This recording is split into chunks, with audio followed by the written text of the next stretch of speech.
welcome. So I kind of wanted to throw together a video in which I cover a bunch of tips and tricks regarding ZBrush hard surface kind of shenanigans. There's going to be some timestamps in the description, so you can kind of just jump between subjects if you just want to learn a clip curve, how that functions, or the booleans and stuff like that. There's also this model here you can see on the screen. If you go to my ArtStation store page, you can download it along with the videos if you really like this. So yeah, let's get started. Alright, so the first thing we're going to do is grab a cube and we're going to do kind of the basics. I'm just going to add some subdivisions to it and then Dynamesh it. I'm going to give it like a 296 Dynamesh. Maybe a little bit too much, but we're going to work with that. So the first thing I kind of want to cover is the IMM brush. So if we press B and I, I'm going to take this IMM primitives thing here. And the cool thing about this is that I kind of use this to add kind of attachments or to kind of just build kind of interlockings or something that is connected to some kind of armor piece or something like that. So we have kind of selection of primitives that you can choose from. So I'm just going to take this kind of cylinder here, and for this you can kind of just drag it out and we can kind of start building some kind of shape from it. And by using, for example, the CurveQuadFill Brush, you can kind of continue doing this kind of hard surface stuff. And the cool thing about this brush is that, for example, you can keep adding to it until you have something interesting to work with, or you could, when you drag something out now, if you hold Alt, you can kind of do this kind of thing. I mean, we don't see it at the moment, but you can see the cylinder there, it's inverted. And what that means is that if we refresh the Dynamesh now, it's going to cut into the mesh just like that. So you can do like a quick Boolean kind of thing by doing this kind of thing. And there's some people that don't really like how, if I drag one more out, that it's really hard to tell how much you're cutting into it. So by fixing that, you can go to display properties and you can actually double. By doing that, you can see a little bit more and control it a little bit more, how far you're cutting into it. But this is really cool to kind of just build shapes. If I have the cylinder extended now, drag it in the middle, I'm going to do this kind of, take symmetry off a little bit there, do it like that, insert it in there, this kind of stuff. And if we want to add some cubes, we can hold Alt now, do this kind of stuff, drag it out there, and like that. See, so we kind of, by just kind of dragging, pushing in and out, we can kind of get this kind of really interesting shapes going on. Now, I call this kind of the mirror and weld trick. So if I go here on the side of the cube here, and if I just mask a middle portion of it, and then if I invert the mask and we put the pivot over here, and then we kind of drag it to the left side of the mesh. If you're going to do this, so you kind of punch this hole in here. So then we can refresh the Dynamesh, and after this we can go to geometry, modify topology, and if we press mirror and weld now, it's going to mirror the side that kind of has that kind of hole we kind of put in, and it's going to mirror the other side. So you can kind of quickly do some kind of Boolean effect by doing this kind of stuff. And it's sometimes a little bit of cleanup, but you can quickly clean it up by masking that area and then using the CurveQuadFill Brush by holding Control and Shift and dragging it like that. So you can clean it up like that. Alright, now to tackle the third Boolean trick. So we're going to mask the front of this box we had. Going to take away the masking in the back, and then we're going to go to the extract menu here, and we're just going to extract with the default settings and accept. So now we kind of got this kind of little extract over here, and what I'm going to do is I'm going to press W to get the pivot, then hold Control and press one of the front surfaces. So when I do that, I can extend it like that. It masks the other side of it. And now if I give this just if I press Control W and give it just one polygroup, and the same for this piece here, I'm just going to press Control W. And now if I merge this down with the extract we just did, we get this together. Now if we hold Control and Shift and then isolate the extract, we can go to the auto groups menu, polygroups, and we can go and press this group as Dynamesh Subtractive. So you can see we have a purple kind of polygroup at the moment, but as soon as I press this, it becomes white. And now it's a subtractive Boolean thing. So now if I press Control and tap in the canvas, and then if we hold Control Shift and tap again on the canvas, we see everything again. Now I want to mask everything else. I'm just going to press Control again and tap. Now we can take the shape we created and we kind of just put it into this kind of a location. And now if we refresh the Dynamesh, it's gonna Boolean this out. So you can see there's always some artifact when you're doing this kind of a Boolean method. So same as earlier, you can either mask the edges like that. I'm going to take the mask from the side like that, and you can use the Clip Curve brush to fix these kind of edges and make it more crisp. Or we could go down to the deformation palette and we could take the polish slider and we can just give it 20 polish, something like that. It will, however, polish the whole mesh, so you kind of just gotta choose when you wanna use this. Alright, so part 2. Now on to my favorite kind of subject, which is the Clip Curve brush. To access the Clip Curve brush, you have to hold Control and Shift, and then you can go to the brush menu and you can pick it over here. And when you have it selected, if you hold Control and Shift and drag it out, you can see we kind of get this line over here.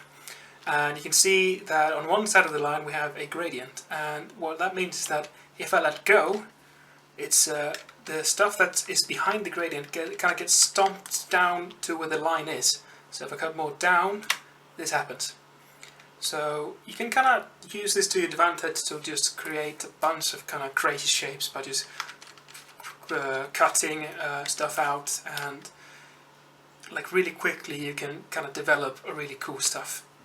The Clip Curve brush kind of has a 2-in-1 kind of thing. So what I mean by that is if I hold Control and Shift and drag it out again, and if I release Control and then press it again, we're going to switch to the Select Rect. And what you can do with that is that if I, for example, hide this part of the mesh, and you can see it's hidden now, if I hold Control Shift again and then do kind of like a cut in here, then I unhide everything else, this happens.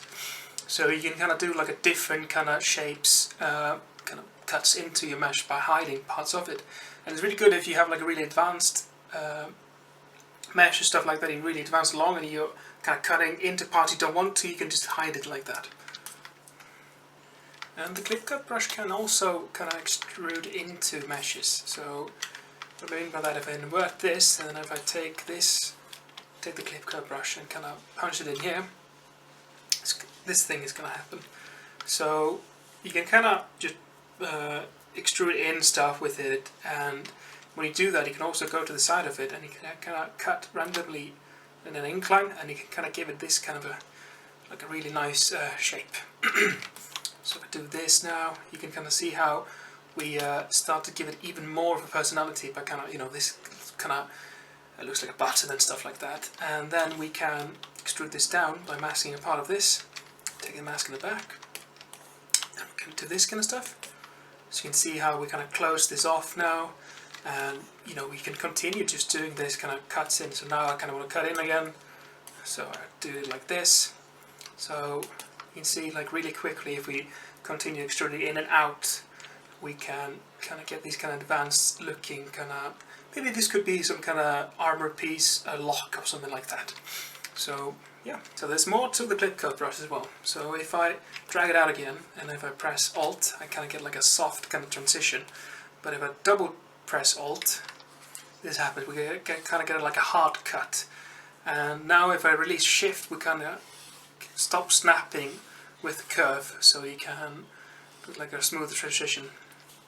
So by doing this we can hold Control Shift, double tap it, get this kind of thing, release Shift, and then you can kind of do these kind of cuts. There's also different variations of the Clip Curve brush. There's a Clip Circle Center, which is over here, and what that one does is kind of adds kind of circles. You can either do it like this, just to cut out your mess, or if you hold Control Shift, then hold Alt as well, and kind of do this kind of thing, you can add to it with a circle. So you can, from there you can just kind of advance your shape, and if you do it kind of like this, from this angle, hold Alt, it kind of adds this kind of indent. And if you mask the backside of it, let's say we do it now, kind of get this kind of thing.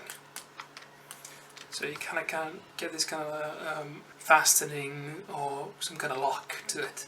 adding it to armor and stuff like that. Just remember to mask the backside of it so it doesn't go all the way through. There's also another variation of it which is called the clip rectangle. And what that one does is basically the same as the circular one, just adds kind of boxes to it. So you can use that as a base when you're sketching out a concept or something like that. So now I kind of want to demonstrate a little trick you can do if you combine masking techniques with clip curve brush. So if we mask the upper part of this box here, then remove the back part of it, like that. And if we make our way to the macros menu, we can press this apply round corners to mask. And if we press this multiple times, you can see that slowly we begin to see that little mask we had, it gets round corners. Now if we flip this, and then we drag with the clip curve brush and apply this kind of thing happens. And this is a really cool trick for getting these kind of beveled kind of cuts into your mesh, and just makes it a little more sci-fi-ish. And to clean this kind of thing up, you can always go to the deformation palette, take the polish thing, or you can take the Hpolish brush and activate backface masking on it, which is in brush here, and auto masking and backface mask. So if we press that, we can kind of clean up this shape by having the Hpolish, just going over here, pressing Alt as well to push it in and out, and slowly we can kind of clean up the shape. So yeah, this is a really nice way to kind of create these kind of clean cuts. Alright, so now in part 3 we're going to be covering some masking techniques and just how it works kind of in the grand scheme of things, and how you can do some cool extrusions or whatever with it. So everybody knows the classic mask pen brush. You can just do like a box like we did earlier, that kind of stuff. But now we're going to take the shape a little bit further. If we hold control, we can go to the mask pen selection here, and we can pick up the mask lasso. And the cool thing with the mask lasso is that you can kind of drag this out, and you can use the side that is always kind of has a straight line. So you can either just use kind of do crazy lasso shape, or you can either start from the top of here. You can see that when we drag it out, we always have this kind of straight line on one side, so we can kind of cut it out of this shape here. And then we can always just hold control to tap in the on the mesh to either blur it, or hold control and alt and then tap like this to make it even sharper.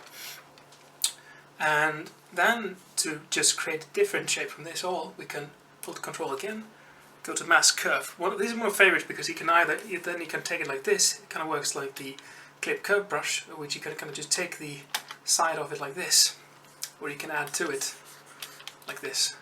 But we're not going to do that. We're going to cut off from the shape. So just like the clip curve brush, you can either tap Alt one time to do it like this. We can kind of give it this kind of a shape. Hold Alt to take it away from this. And it's just a really nice way of, if you wanna, you can always hold Shift as well to kind of make it snap. You can, it's gonna go like this. So to kind of combine everything together, we can take the mask perfect circle, do that, do this kind of a cut here. It's gonna cut it out like here, and then we can do maybe multiple places. Then we can take the mask curve brush as well. Do it like this.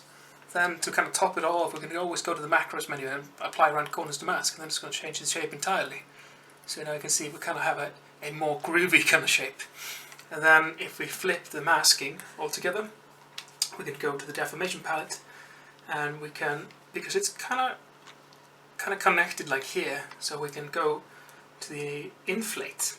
It's over here, and then just drag this up like here. Then it's kind of uniformly going to inflate this out of the object like this. You don't want to do it too much though, because otherwise it's going to create a lot of artifacts and you're going to have to clean it up. You can always, either cut in like this as well. It's going to create some artifacts, but you can always clean it up. But I rather use it to just inflate something out of the object like this. Because if we refresh the Dynamesh and then go to the polish section, you can see we kind of got this kind of cool pattern here. So you can quickly create this kind of things by just masking beforehand and then inflating it out, and then you can kind of get this kind of thing going on. Alright, so we can also use our pivot tool to kind of create a really interesting indent for in our mesh here. If I mask this part of it, I'll take it from the back as well, take it away, and I re-invert it, and I press W to get the pivot. I'm going to press Alt to press this over here. I'm going to restart where it is. And now if we take the rotation on the x-axis, we can kind of rotate this in. So because we put it below here, now it's going to give this kind of incline in the mesh. So I'm just going to do this kind of thing. So now we kind of got this thing. Let's say, for example, for some reason you want to grab this side of the mesh here, and you kind of want to mask it, but whenever you do, it's going to go all over the place. So to fix that, you can always hold Control and then activate the depth mask. And then with the depth mask activated, you can do this kind of stuff. Just crunch it really, kind of just not all the way, but like this. And then you can kind of go a little bit more ham. Oh, not like that. You can go like this. Really crunch it, and then you can kind of go a little bit more ham and just take this side of it. Shrink it a little bit. You can see how it's a lot more controlled that way, and you can kind of grab it. And if you need to clean it up, you can just kind of take the mask pen like that, a little bit more, like that. But now you can see we kind of grab the corner here, and then we can do whatever, extrude, you know, something like that. Maybe just do that. Do something like this. I mean, it's really messy, but at least you can kind of grab it with a depth mask, doing it like that. Kind of moving on from where we were earlier, I kind of wanted to take a look at the mask pen. So sometimes if you activate the lazy mouse on the mask pen, it could get kind of smoother kind of transitions when you're working with it. Because if we kind of take it off, you can see how it is like that. But now we have it on, it's like this, works like this. I think it's really nice when you want to have kind of a controlled movement of kind of when you're doing kind of indents or something like that. So you could do something like that. There's also a trick that you can do with a pivot as well, if you do this kind of thing. And if we just use the pivot here, you can just do this kind of thing and then just use the scale tool to kind of give it like a bevel effect. So if you want to kind of do a button or something like that, it's also kind of a nice trick if you want to just extrude something out and do this kind of effect. Just do this kind of thing, or this, and I think it's nice for these kind of simple boxy details. And then of course we can kind of continue with what we did earlier. You can do this kind of thing, mask it over here, and then we can apply around corners to mask. Press that repeatedly, kind of like this maybe. I'm going to take the masking in the back of this thing. Alright, I'm going to take the pivot, kind of add it there, do this kind of extrusion, and like here. And now you kind of got this kind of effect going on. We can polish that thing, so you can see now. Earlier we kind of got these hard edges, but now we kind of got this kind of softer look to it. And yeah, it's really nice for these kind of different kind of details, extrusions or something like that. Alright, so now in part 4 we can kind of take a look at some of the miscellaneous things regarding hard surface creation in ZBrush.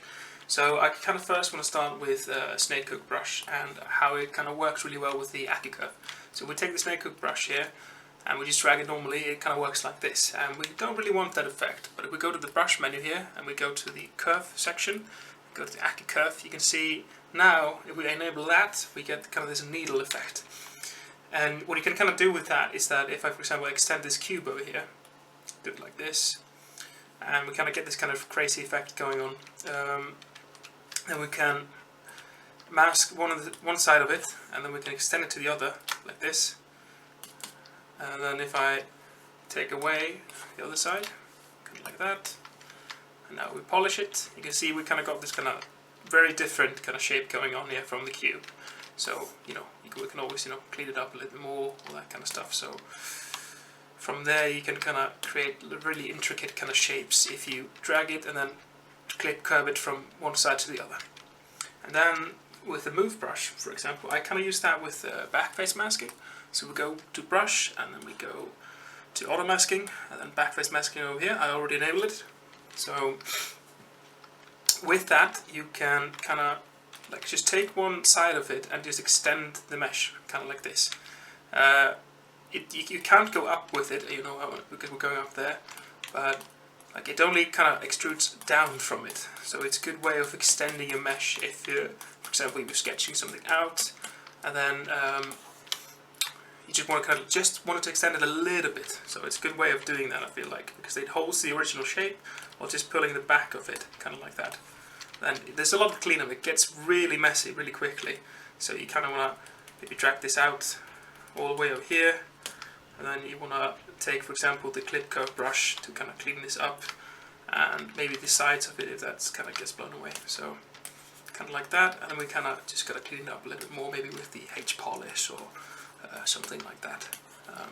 But in the end, we can always get kind of really interesting shapes with that, just by extending it with the Backfacemask.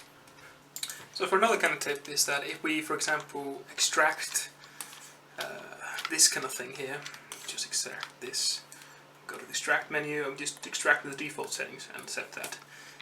We can either inflate this kind of thing here.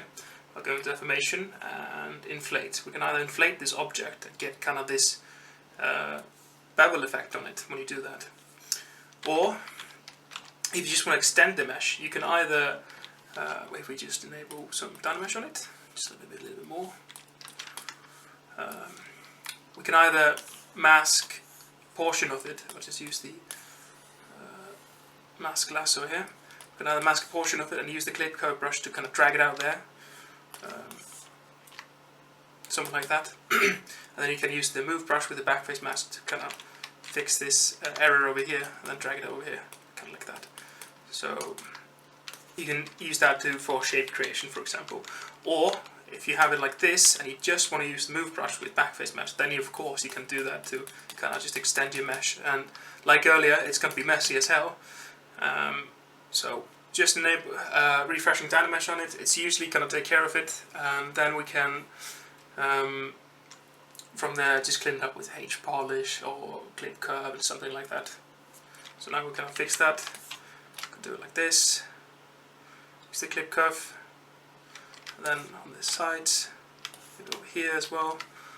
And then we kind of got this kind of extension of this kind of thing here. Maybe clean this up area here. So you can see there's a variety of ways of how we can kind of do this for shape creation and that kind of stuff. So if we just continue like that. And of course, if you want to extend it or something like that, you can always use the pivot tool, kind of do this kind of thing. So this could be some kind of piece, part of some armor, something like that. Alright, so now I kind of want to take a look at the Radial Symmetry function and how I use that to create kind of like advanced cylinders or kind of connection points and stuff like that. So to activate kind of this symmetry, we can go to transform palette and stuff like that, but I already made it, put it up here on the right side for me. So, you know, you activate symmetry by pressing X, so then if you do the radial symmetry here by pressing R, then putting it to the max by 100, you can see it works like this. Sometimes it's good to activate local symmetry if the object is smaller than the scene and stuff like that. So I kind of tend to use that, and then I use the Hpolish brush. I kind of use that to kind of create and push and pull shapes out of this kind of thing. So you can see if I use Alt, and just by using the brush by normal, we can kind of get this kind of like do this a lot of bevels and really cool effects on the cylinder we have here. Just by having a nice amount of Dynamesh, we can continue just to go ham with this kind of shape. And it's a good idea if you really want to do like hard bevels on it, to use Trimdynamic. I really use that a lot, to kind of just bevel that stuff out. You can always use that to alt on that as well. So I kind of switch between Hpolish and the Trimdynamic brush on that. You can also experiment with other brushes as well, of course. For example, the layer brush or something like that to do this kind of effect. Got to crank up the C intensity on that so we can kind of get this this kind of thing. Maybe just do like max. So we can see how we can kind of extrude it in this kind of way. Then if there's some cleanup, we can always refresh the Dynamesh, use the Hpolish again, do this kind of thing. You can see how easy it is to kind of create these kind of cylindrical objects that have this just massive details to it. And for example, we use the DamStandard on top of that. We could do this kind of thing, cut into it, that kind of way. And I think it's one of my favorite ways of kind of creating these kind of connection points or some kind of screws or something like that. So it's really fun. And I also recommend just experimenting with a bunch of brushes. For example, the Chisel brush can do really crazy kind of effect on this bevel, like a different kind of effect. And then we can use the Trim Adaptive, for example, to do like insane cuts into it. Not like that, but something like this. Like really deform the thing. Then we can take the Trim Adaptive, Hpolish again, do that kind of thing. I also recommend trying out the Alt Crack brush, kind of like that, get the effect in there. Then we can try, you can always pinch it, for example, to this kind of thing. The Planar Brush could be very useful for this kind of thing.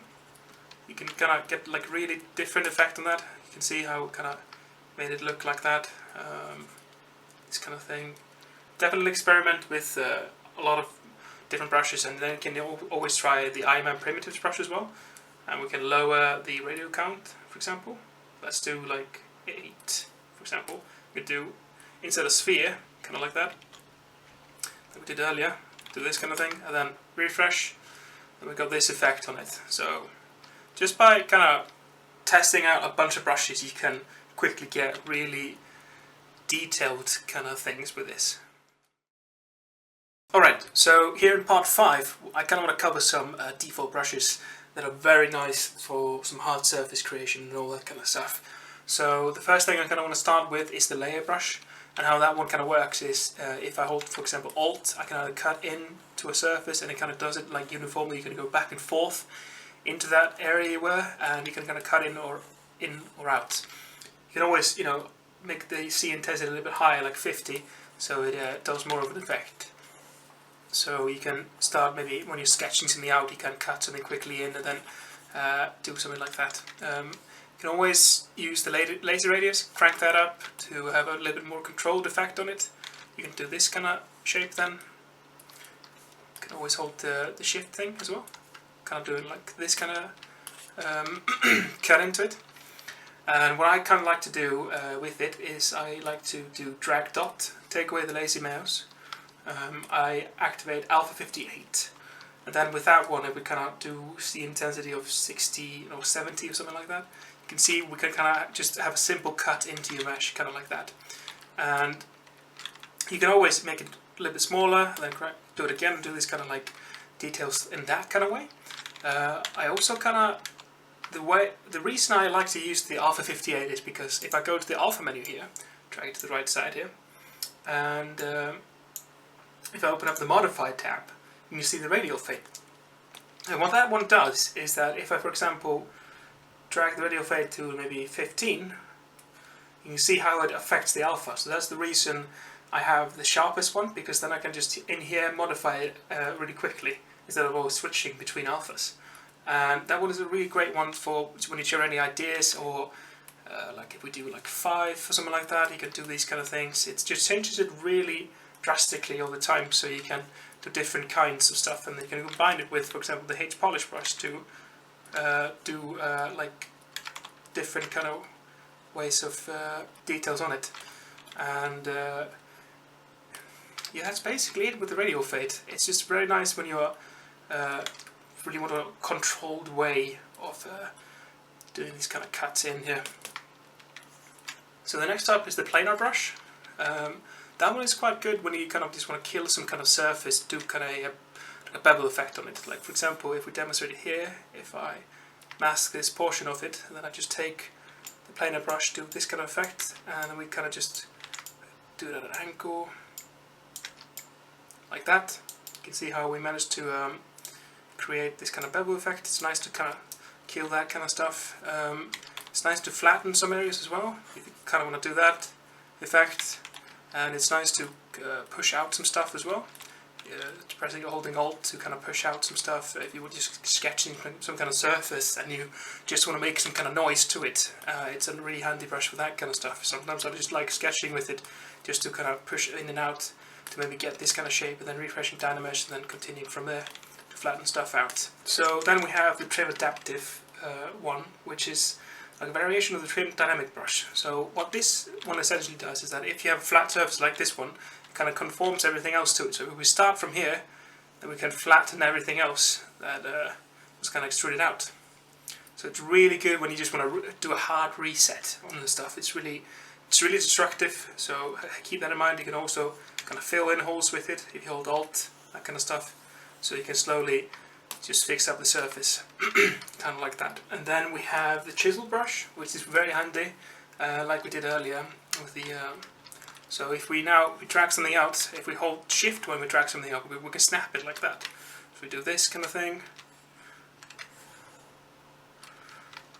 So we can do this kind of little line work here. We do it even smaller, and then you can have different types of lines. Like this one has kind of double, so holding shift and letting go of shift, dragging it out like that. We can kind of just do these kind of things here, and it kind of, you can make it, you know, generate some interest in the surface, add framing to it, or something like that. You can always also use the DamStandard brush, which is the classic. I usually change the alpha on that one, change it to like maybe a little bit something stronger. Alpha 45, for example, is pretty good. That one is just, you know, cutting into it. I like to do a little bit more laser radius on that, and then we kind of cut in like that. It's like a soft chisel brush, really. So yeah, if you just want to do a little bit of cuts here and there, you can kind of get away with that, just, you know, doing this kind of stuff. It's a really nice brush for this kind of stuff. Then there's another type of brush that I use, which is in the light box, where you can find that one. It's a /2, and that one is very, like, it's used with clothing and stuff like that. But I like to use it sometimes for kind of different kind of ventilations or stuff like that. If I act with lazy mouse, for example, do like 100 lazy radius, then we can kind of do this kind of effect. So it kind of just gives it like a more organic kind of ventilation system, or some kind of cut for it. Then, of course, like we used earlier, we used the Trimdynamic and the Hpolish brush. The Trimdynamic is fantastic for just, you know, killing an edge or something like that. Just, it respects nothing. You can just kind of go through here and destroy a lot of stuff, or generate some ideas with that, kind of like here. And then Hpolish brush is fantastic when you're kind of just cleaning up things, I feel like if you're just doing this kind of thing and then pushing out, in and out. It's also a good idea to activate backfacemasking on that one, so it's kind of like this. So kind of respects the edges, kind of like that. So you can kind of just go a little bit more ham with stuff and just go along the edges, and it will kind of respect how they work. It's good for cleaning up artifacts and that kind of stuff in your mesh, if you encounter any. I also recommend using the CurvePinch Brush for generating ideas when you're just doing, kind of trying to get a surface. So if I drag this out and then hold Alt to press down, you can see we kind of can get this really organic way of doing something, and then we can take the Hpolish brush, for example, and then continue from there to iterate on this little thing. And so it's a very good thing to just generate ideas. You can always go back here, do this kind of thing, and then we just press it now, press in, kind of does this kind of thing. I mean, it's very random, so maybe you can generate some happy accidents through that kind of brush. You can see now we kind of got this kind of really nice bevel here, so it could be something. But right. So also, if you don't feel like doing this kind of thing and then going here and extracting something, you can always go to the CurveQuadFill Brush here, and then you can just draw something out like this. It depends on the draw size of your brush, so you do this kind of thing. Then you can just draw something on top of your topology, and then you go to Split, and then go to Split Unmasked Points. You can always have this kind of thing as a separate to this, and then from there you can add Dynamesh to it, to go even more ham with that, and either, you know, merge it down again, go here, merge down, always okay, like that, and then we kind of got that going on for ourselves as well. So kind of mix and match. And there's also one thing, if we go back here to our box thing earlier, like we demonstrated earlier with the Move and Snakehook brush, I want to talk about the MoveInfiniteDepth one. So the Move brush, originally, he kind of just, when you drag something out, it kind of destroys the surface. You can see it here if I press Shift S and then drag it over here, and then we use the MoveInfiniteDepth. What that one really does is that it kind of tries to keep the original shape. So if you want to drag something out or create some kind of incline, like a really soft one, you can use that to your advantage. It kind of tries to hold on to the shape for you, so it's really fantastic when you have something small and you want to do something more with it. So you can see how it changes like that. And I also recommend testing out the smooth brushes. So I usually try these ones. I use the Smooth Alt and Smooth Stronger. To access Smooth Stronger, you have to press, go to the light box menu, and you have to go make your way to the brush selection here, and then you got to go to Smooth, and over here you can find it Smooth Stronger. So if we press that, you can see Smooth Stronger is really nice when you're sketching because it kind of just destroys it, destroys the surface. It's basically just smooth but stronger. But then if you want to preserve details when you're designing something, I recommend pressing B and S and then finding Smooth Alt, which is over here. So that one kind of tries to preserve, so now you can see I'm holding Shift and then smoothing, and it preserves the surface, so it's nice to do that. The regular smooth brush kind of just destroys it. It doesn't really respect it, so I recommend using a Smooth Alt for this when you're doing little smaller details and you kind of want to smooth a little bit if there's some artifacts you need to clean up. Now I kind of want to tackle some of the custom brushes from other creators that are really nice for hard surface stuff. I'm going to first start with the MAHcut Mech 8 brush.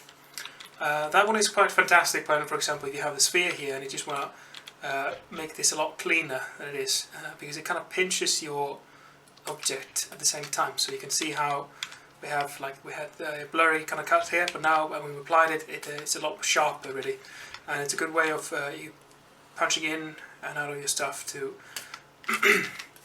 just to do kind of the edges and to put an emphasis on that. So we can do that kind of stuff, and then doing it kind of like that. So there's a lot of good functionality in this one, so I recommend getting this one here. There will be links to download all of them in the description below, or like links to where to get them from the creators. There's also the classic Orb Cracks one, which is really good for also when you want to put an emphasis on some kind of edge or something like that. For example, this one, it's kind of like a softer DamStandard. It has kind of more of a bevel to it when you apply it somewhere, so it's good when you kind of just want to do this kind of stuff, or cutting in somewhere and that kind of functionality. So yeah, you can push out and then to kind of finish with the custom brushes, I would like to talk about the Nash one. They're very nice when you're concepting or first starting out, when you're just trying to generate some ideas. So like this one, for example, is just kind of punching out some kind of cubes, and it's nice when you want to make a clean cut like this. Like this one, for example, is like a very good one because it kind of depends on the angle you go. You can see like this and stuff like that. So I recommend checking them out, as there's a lot of functionality in them when you just want to add something to your mesh when you're concepting or generate some ideas and stuff like that. So yeah, like this one.